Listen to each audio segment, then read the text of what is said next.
Martes 25 de noviembre de 2025, seguimos en vivo por la pantalla de News y llega el momento de los números del día.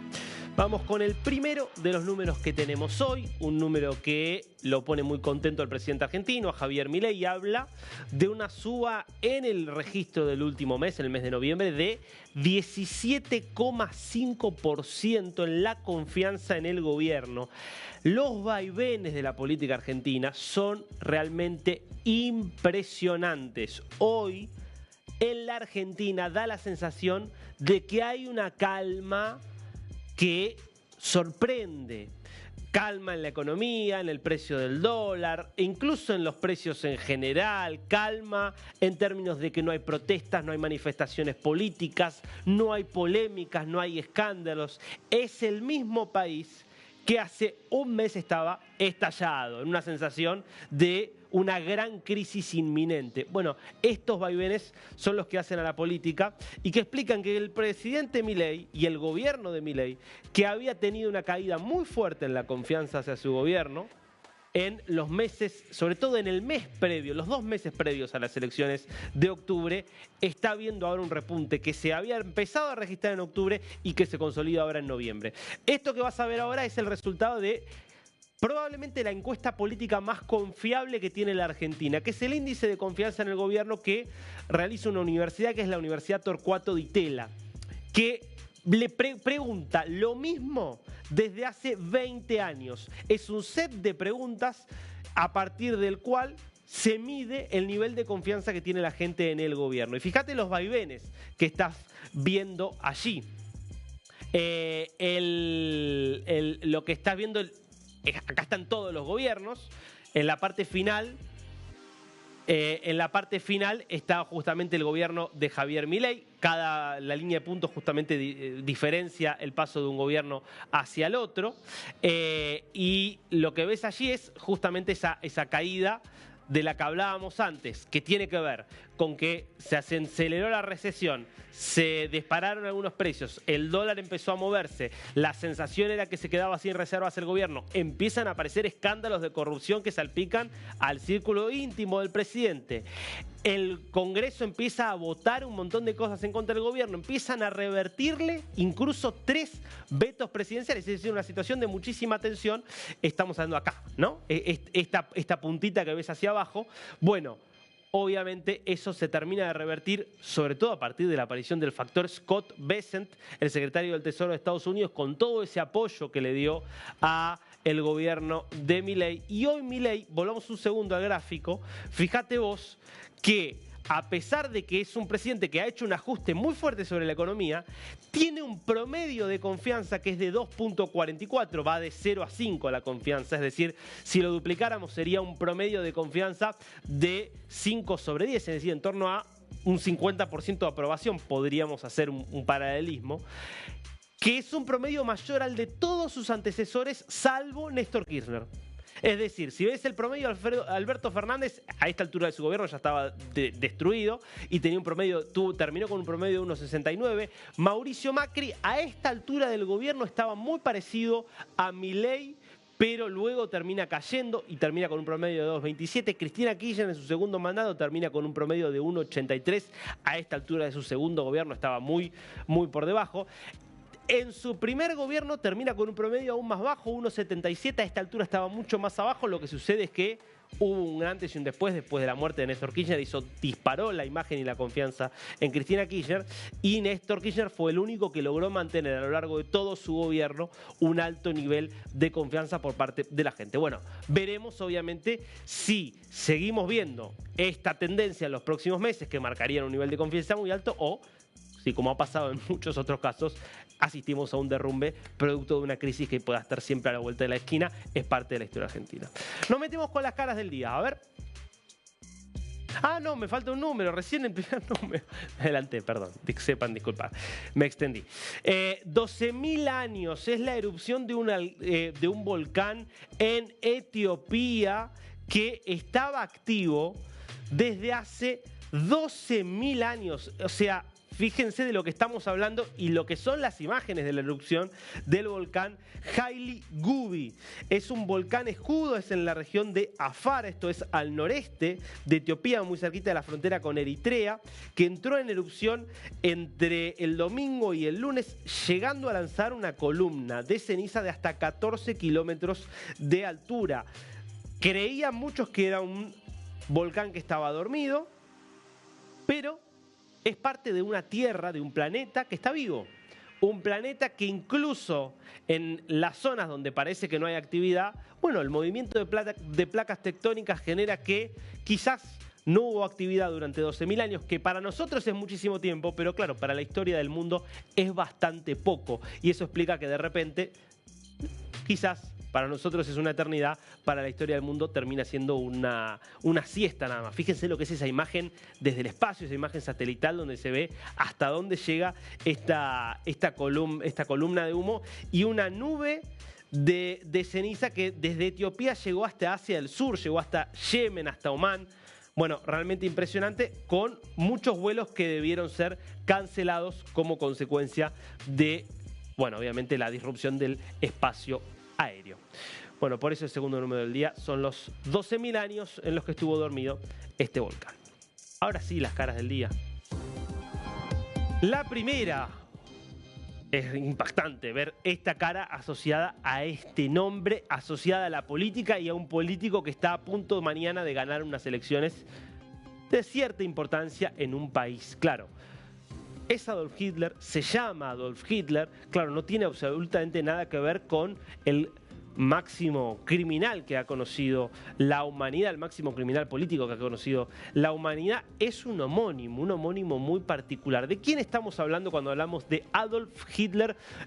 Wanona, ese es el nombre completo de este político de Namibia que mañana va a ir a elecciones locales y probablemente gane con más del 80% de los votos. ¿Cómo es esta historia? Bueno, estamos hablando de un hombre de 59 años que nace en este país, Namibia, que es un país que estaba en el sur de África, entre Sudáfrica y Angola, que fue colonia alemana hasta la Primera Guerra Mundial, y donde obviamente lo que él cuenta cuando empieza a conocerse una figura conocida, primero porque ya en 2020 ganó una elección local muy importante en una circunscripción rural para un consejo regional, un consejo legislativo regional en el norte, cerquita de la frontera con Angola, allí en Namibia, y entonces obviamente empezó a hacerse una figura conocida y, insisto, vuelve a ganar repercusión hoy porque mañana van a ser las elecciones donde seguramente va a ser reelecto en su banca y podrá permanecer otros 5 años representando a esta sección en el norte de Namibia. Es que, claro, obviamente no tiene nada que ver con las ideas nazis, imagínense. Estamos hablando de un régimen como el nacionalsocialista que creía en la superioridad de la raza aria, evidentemente practicaba el racismo de forma generalizada y brutal. Bueno, lo que cuenta Adolf Hitler, Unana, que de hecho no utiliza el Hitler, utiliza el Adolf Wanana para que no suene tan fuerte, es que su padre no sabía quién había sido Hitler. Pero como existía la tradición de utilizar algunos nombres alemanes que tuvieran alguna sonoridad, que para algunos tuvieran algún buen sonido, sonaran bien, y era algo que era relativamente común, el padre eligió Hitler. ¿Por qué alemanes? Insisto, porque había sido una colonia alemana. El propio protagonista de esta historia termina enterándose años después de lo que significaba o de quién había sido realmente el hombre que había inspirado a su padre para que le ponga este nombre. Casos increíbles que suceden hoy en el mundo. Sí, Adolf Hitler es un político bastante popular en Namibia. Sus ideas no tienen nada que ver con las del nazismo, por suerte. Segunda cara del día. Edman Lara, vicepresidente de Bolivia, y ya podemos titularlo, a 2 semanas de la asunción de Rodrigo Paz, es el mayor dolor de cabeza que enfrenta el presidente boliviano.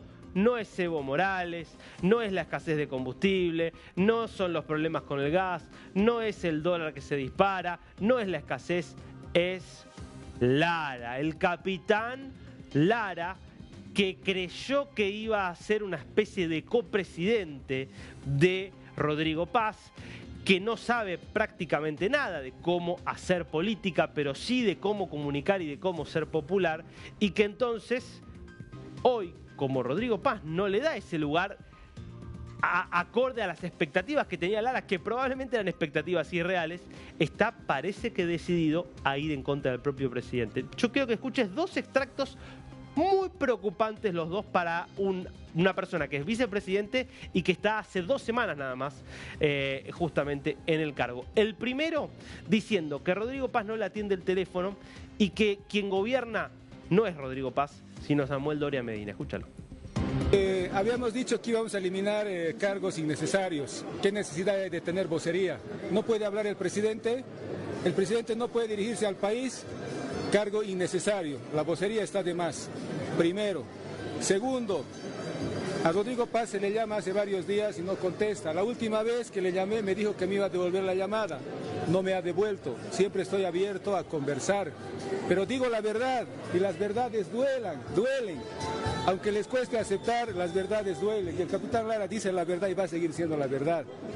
Llénenme de críticas los medios, desháganme, hagan lo que ustedes vean conveniente. El capitán Lara siempre va a hablar la verdad y va a decir las cosas de frente. Yo prometí luchar contra la corrupción y lo voy a hacer. No voy a socapar las cosas que están mal. Lamentablemente está gobernando Samuel Doria Medina y eso hay que reconocer. Y si Rodrigo Paz no tiene la capacidad de reencaminar, lamentablemente va a pasar lo mismo que pasó con Yanine Áñez. Samuel Doria Medina, cuando Rodrigo Paz tropiece, lo va a desconocer como la desconoció a Yanine Áñez y va a decir que no era parte de su gobierno. Ahora Samuel gobierna. Miren la mayoría de los ministros. Quien toma las decisiones en este país es Samuel Doria Medina desde las sombras. Y eso duele, le duele a la población y le duele al capitán Lara también, que su propio compañero de fórmula ahora ni siquiera tenga la capacidad de sentarse con él. ¿No le han invitado todavía oficialmente? No me han invitado y bueno, duele. Designa un viceministro para usurpar mis funciones. ¿Dónde se ha visto eso? Ese viceministro, otro cargo innecesario. Dicen que van a recortar el Estado, pero cada día crean un cargo nuevo. ¿Para qué las voceras? No puede hablar el presidente. ¿Para qué ese viceministro? El país está muy mal y no podemos darnos el lujo de seguir inventándonos carguitos o carteras de Estado. Ella justamente también ha manifestado de que en estos días de gobierno 6 ha estado en el exterior y que no estaría trabajando. Eso también ha manifestado la vocera del presidente. A ver, por eso la vocera no sabe dónde está parada, con el respeto que se merece, y ese cargo está por demás. He ido a la COP30 por invitación. Tenía que ir Rodrigo, pero fui yo. Era una... Se escucha, ¿no? El discurso de este hombre, ¿no? Primero, ¿cómo habla en tercera persona de sí mismo? Bueno, porque esto le duele al capitán Lara. Habla del capitán Lara casi como si hablara de un superhéroe, ¿no? Estamos hablando de el Capitán América, el Capitán Bolivia. Dice, si Rodrigo no cambia, hace 2 semanas llegó a la presidencia de Bolivia. 2 semanas. Dice, si Rodrigo no cambia, dice, duele que, la verdad que a uno le duele que tu compañero de fórmula, es decir, Rodrigo Paz es el compañero de fórmula de Lara, cuando Lara era el candidato a vicepresidente. Y cuando sabemos que el que gobierna es el presidente, el vicepresidente acompaña.